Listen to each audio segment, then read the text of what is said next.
Tudo bem? E aí, vamos estar resolvendo aí hoje mais um exercício de mecânica, né? Ainda na matéria de cinemática de corpos rígidos tridimensional. Agora vai ser o exercício 9. Aqui está o meu nome, né? Professor Leonardo. Meu contato aí para quem quiser mandar mensagem, tá? Pelo WhatsApp ou Telegram. Lembrando que a gente dá auxílio na resolução ao vivo aí de provas, tá? Agendada, né? Tem que agendar horário e data, tá? Com antecedência. Valor R$ 150. Não só de mecânica, de diversas matérias aí também, tá? Física, matemática, cálculo, mecânica, máquinas em geral, elétrica também, tá? Entre outros. Listinhas de exercícios também, trabalhos que você entregar, né? Quem quiser ajuda aí, se manda para mim um trabalho que eu faço o orçamento. Quem quiser aula online aí, só marcar também R$ 100 uma hora, tá? Vamos para o exercício. Ó. A estação espacial está estabilizada, dando-se uma rotação em relação ao seu eixo geométrico AA. Então aqui temos aqui o espaço, né? Um tipo de nave, né? Uma estação espacial. Aqui está o centro dela, ela tem esses módulos aqui nas extremidades. Eu tenho aqui um eixo AA, é como se fosse o eixo geométrico da nave, né? Tem a minha nave, né? É isso aqui. Ela tem o centro ali, ela tem esses 4 módulos aqui.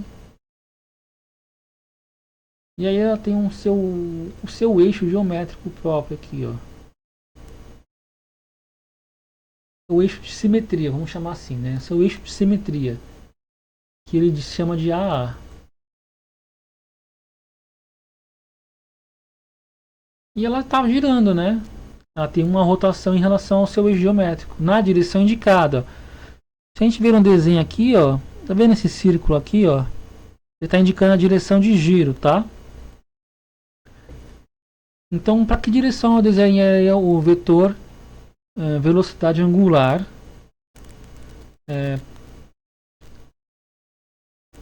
para esse giro, né? Lembrando, ó, que na regra da mão direita, ó, se eu pegar a minha mão direita e colocar os 4 dedos na direção do movimento, ó, vou pegar aqui meus 4 dedos, ó, apontando para a direção do movimento. O meu dedão vai apontar, na verdade, vou fazer um pouco melhor isso, né? Imagina que aqui é a minha mão, né? A direção do movimento, ó, seria essa aqui. Então, meus dedos estão levemente inclinados, né? Porque esse eixo está levemente inclinado. E aí, o dedão aponta para cá, ó. Essa seria a regra da mão direita. Logo, o meu vetor, ó, de velocidade angular apontaria para essa direção aqui.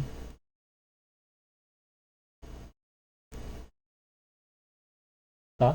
E aí agora eu vou usar já a definição lá dos ângulos de Euler, né? Lembrando que o que quer dizer os ângulos de Euler, né? Ó, eu tenho esse ângulo aqui, que é o giro em torno do eixo de simetria de um corpo, vai chamar de spin, né? Um ângulo de spin. A gente vai ter um giro que vai gerar um movimento de precessão, tá? Precessão.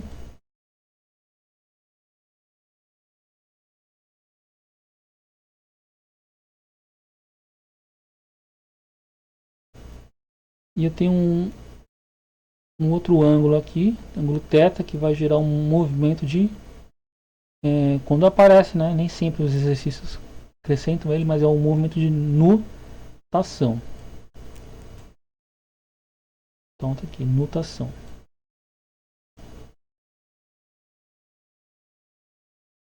Portanto, aqui eu tenho girar em torno desse eixo aqui de simetria vai gerar um ângulo de próprio, que é o ângulo de spin. Logo a velocidade eu vou representar por esse símbolo aqui. Com um pontinho em cima, né? Porque o ponto em cima representa a derivada temporal. Ok?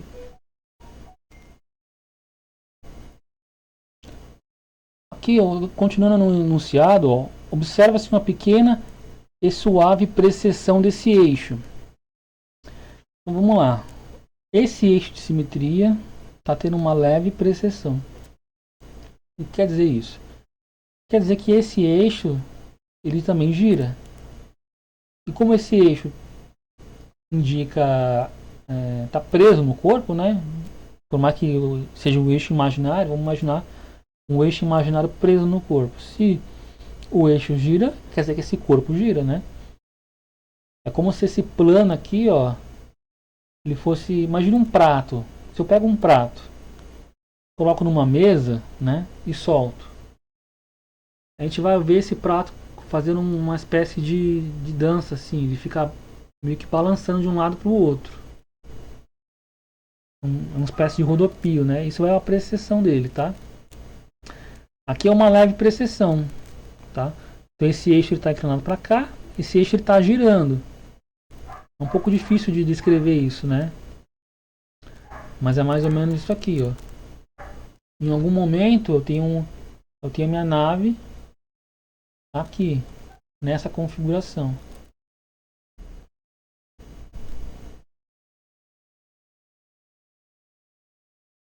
Né? Apresentando essa inclinação aqui do meu eixo de simetria. Em outro momento, essa nave ela vai estar em outra posição. Digamos que ela vai estar aqui, com o seu eixo de simetria apontando nessa direção agora. Ok?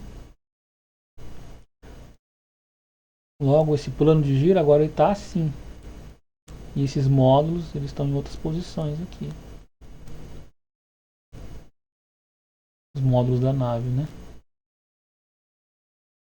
Então tá vendo que o seu eixo de rotação próprio ele mudou, né? Esse vetor de velocidade angular aqui, ele está mudando, né? Olha, ele está para cá.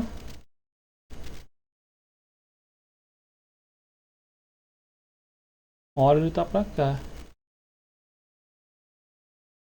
Então esse movimento extra é um movimento de precessão. E ele acontece ao longo de um outro eixo.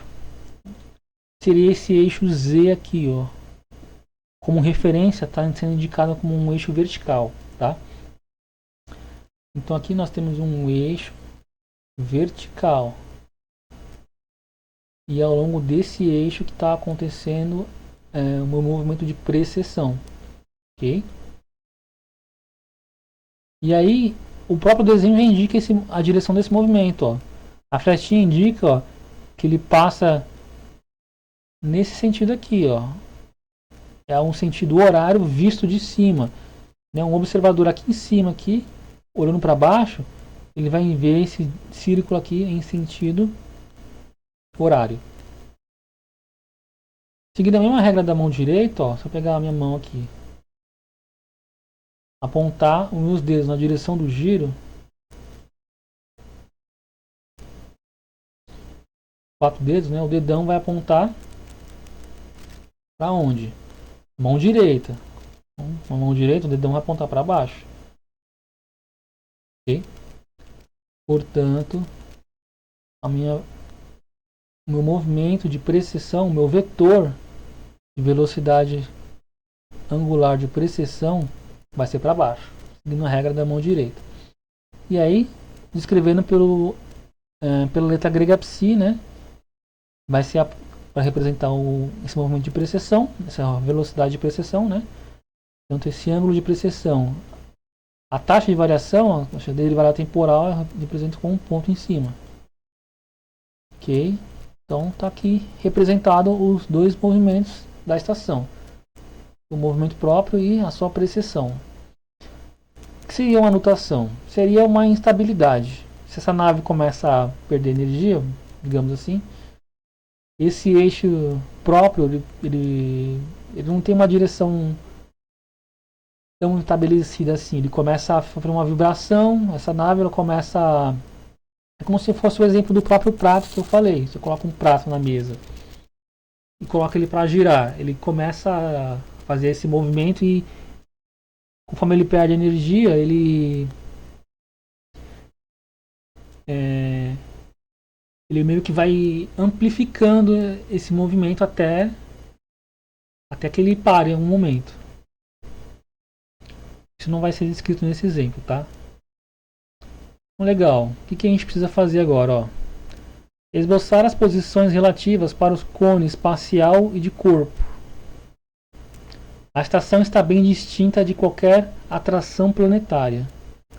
Assim sendo, o seu centro de massa O tem essencialmente uma aceleração zero, e pode considerar-se a estação um corpo que gira em relação a O como um ponto fixo, um sistema de referência que tem velocidade de translação constante. Então é como se o centro de massa não tem influência nenhuma estrela, de um planeta, tá? Ele apenas está em um estado de inércia, ou seja, ele está parado ou ele se desloca em linha reta com velocidade constante, né? O que acontece em volta, né, todo esse giro não é influenciado pelo movimento do centro de massa, né? São como se fosse uma decomposição, né? Lembra que o Galileu descreveu isso, né? Como se você pegar um movimento complexo, você pode separar em várias partes. É isso, então. Nós estamos analisando só as partes do giro. O movimento de translação não importa, tá? Como é que eu vou descrever os cones, né? Esses cones de corpo e cone de espaço, né? Esse movimento de giro de um corpo em três dimensões, ele pode ser descrito, né? Quando tem só movimento próprio e de precessão, né? Pode ser uma precessão positiva ou negativa, né?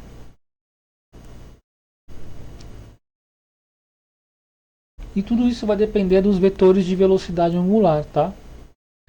Pegando como referência essa figura aqui, ó. Vamos selecionar ela de novo, trazer para cá.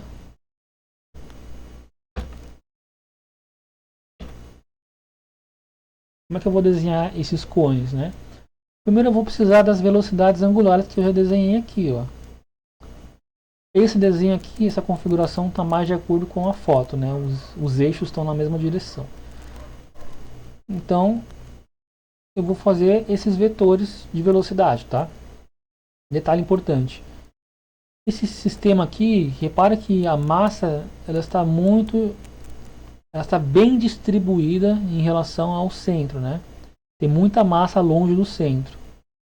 Isso meio que exige muita energia para você fazer um giro desse corpo no seu eixo de simetria, né? Para ter um corpo cilíndrico fino, ele é mais fácil de girar. Já um prato, ele é mais difícil de girar, tá? Tem mais massa distribuída. Isso vai se refletir numa dificuldade de giro próprio, né? Ou seja, esse vetor de giro aqui, ó, que eu estou representando por esse ângulo, eu vou representar ele menor. Portanto, eu tenho aqui esse vetor aqui.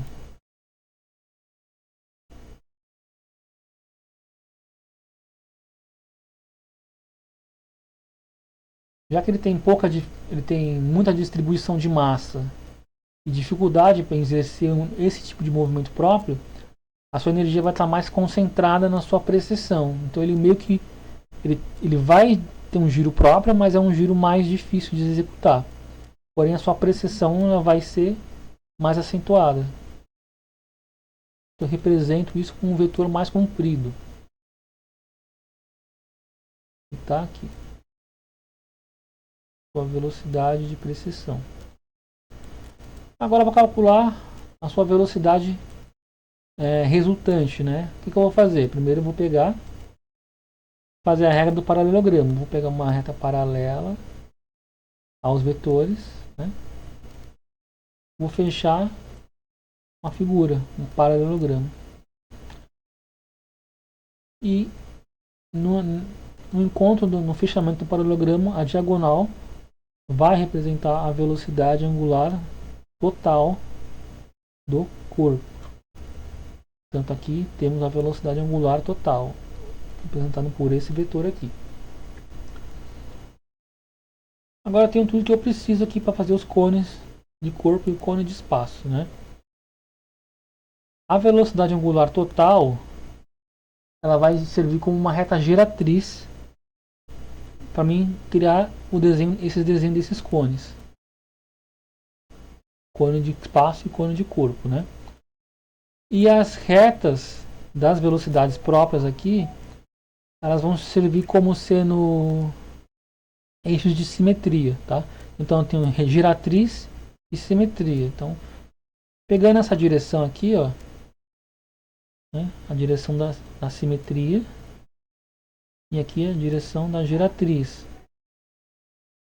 E esse movimento, esse vetor aqui de precessão, ele vai me gerar o primeiro cone, que é o cone espacial. É um cone estacionário. Então temos um cone aqui, um cone estacionário, que é o cone espacial. Espaço.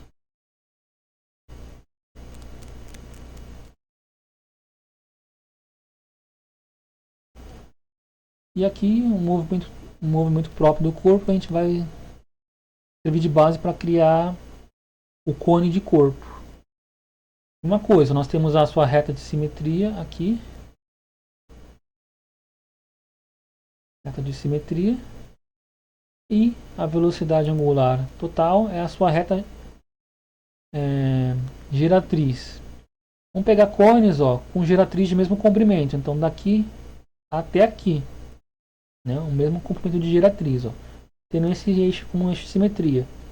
Logo o meu cone, ele vai ser... Eu vou até fazer com uma cor diferente aqui. Vou pegar uma outra cor. Aqui. Aqui o cone do corpo. Deixar um pouquinho mais para cá a imagem, né? Esse seria o cone do corpo. Lembrando que o cone do corpo é um cone imaginário, né? O cone do espaço é um cone imaginário também. O espaço é fixo e o cone do corpo ele executa um movimento de rotação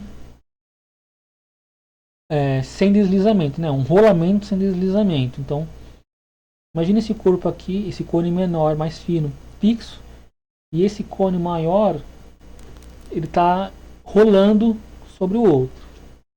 Conforme ele rola, hora ele está nessa posição, vai ter algum momento que ele está nessa posição aqui, né? Por quê? Porque esse eixo de simetria, conforme esse cone está rolando, esse eixo rola junto. Então, hora esse eixo vai ter que estar para cá. Logo, esse cone vai ter que estar para cá, em algum momento. Por quê? Porque está girando, é um cone girando um sobre o outro, né? E esse é típico caso de uma rotação de precessão retrógrada, né? O que seria uma precessão retrógrada? É uma precessão que ela meio que vai fazer o corpo de certa forma voltar, né? Porque se o corpo está girando para cá, ó, pegando um desenho de referência, esse corpo está girando para cá, mas a sua precessão está ao contrário, ó.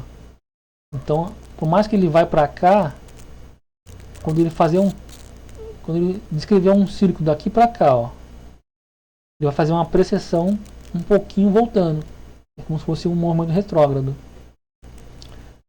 Ok? E é isso. Seria essa a resolução do exercício. É uma resolução puramente geométrica, né, e teórica aqui, para descrever cone de espaço de corpo. E aí, finalizado mais um exercício. Novamente aí, quem tiver interesse, né, em obter auxílio, ajuda aí em listas de exercício, de trabalhos, né, não só essa matéria, outras matérias também aí, também química, termodinâmica, tá? Se tiver interesse em aula particular, também pode entrar em contato, sempre aula online, né? Prova, quem tiver interesse em ter uma ajuda também, tá? Ao vivo, tem que ter tudo com agendamento prévio, né? Com antecedência, tá bom? Então, muito obrigado aí novamente, até mais.